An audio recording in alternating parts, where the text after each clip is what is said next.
तो चलिए सीधा आपको यहां से लिए चलते हैं हरिद्वार की ओर, जहां पर आपको बता दें उत्तराखंड के मुख्यमंत्री पुष्कर सिंह धामी कार्यक्रम में पहुंचे हैं। साथ ही केंद्रीय मंत्री गजेंद्र सिंह शेखावत भी कार्यक्रम में शिरकत करने पहुंचे हैं। देव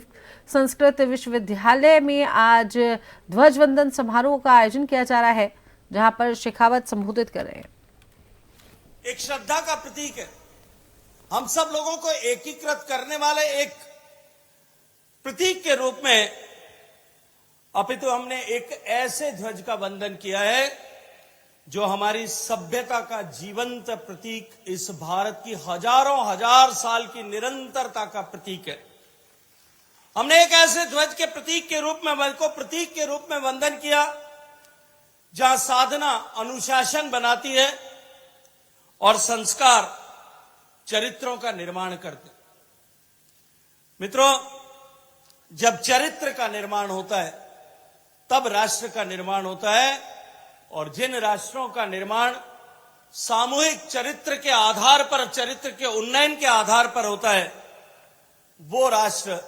निरंतरता को प्राप्त करते हुए, वो संस्कृतियां निरंतरता को प्राप्त करते हुए विश्व को दैदीप्यमान करने का काम करती। मित्रों, ये ध्वज जिसका वंदन हम सब ने किया, यह हम सबको यह भी सिखाता है कि सभ्यताएं शब्दों से नहीं बनाकर,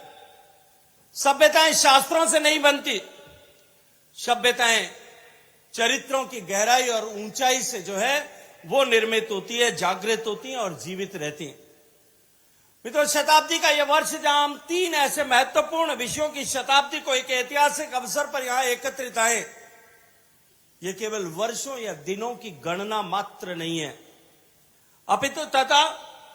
यह शताब्दी केवल 100 वर्षों की संख्या की गणना नहीं है, अपितु शताब्दी वो क्षण है जब समाज और साधक अपने आप से इस बात का प्रश्न करता है कि हमने जिन मूल्यों को जिया, हमने जिन आदर्शों को पीढ़ियों तक पहुंचाया, पीढ़ियों तक आगे लेकर के गए, हमने जिस भविष्य को निर्माण करते हुए जिस तरह की धरोहर का निर्माण किया, क्या हम आने वाली पीढ़ी को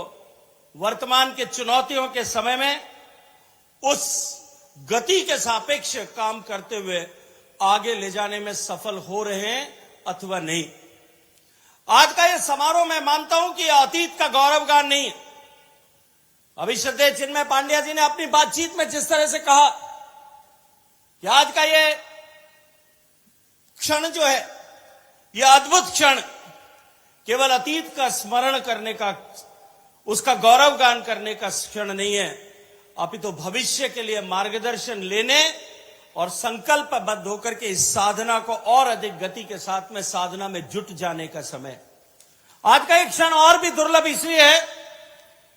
क्योंकि हम जानते हैं कि परम पूजनीय गुरु जी, जिन्होंने इतने वर्षों तक अपनी